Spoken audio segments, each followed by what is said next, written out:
IPL 2026-এর 28তম ম্যাচে মুখোমুখি হচ্ছে দুই দল, কলকাতা নাইট রাইডার্স এবং রাজস্থান রয়্যালস। এই ম্যাচটি ঘিরে ক্রিকেট ভক্তদের মধ্যে উত্তেজনা বিরাজ করছে। এই ম্যাচে কোন দল জিতবে?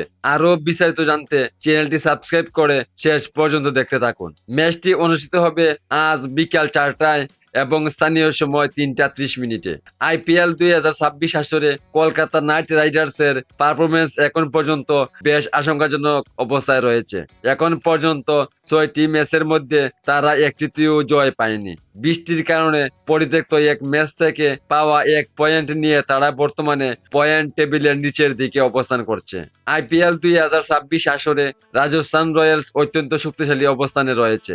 তারা টুর্নামেন্টের প্রথম 5টি ম্যাচের মধ্যে 4টিতে জয় লাভ করেছে এবং সানরাইজ হায়দ্রাবাদের কাছে পরাজয় বরণ করে। বর্তমানে এই দলটি পয়েন্ট টেবিলের শীর্ষস্থানে অবস্থান করছে। সব দিক বিবেচনায় রাজস্থান রয়্যালস বেশ এগিয়ে রয়েছে। কলকাতা নাইট রাইডার্স টি-20 ক্রিকেটে যে কোনো সময় ম্যাচের চিত্র বদলে দিতে পারে। আপনার মতে এই ম্যাচে কে জিতবে? কমেন্টে জানাতে ভুলবেন না। আর এমন আরো আপডেট তথ্য পেতে চ্যানেলটি সাবস্ক্রাইব করে আমাদের সঙ্গেই থাকুন। ধন্যবাদ সবাইকে।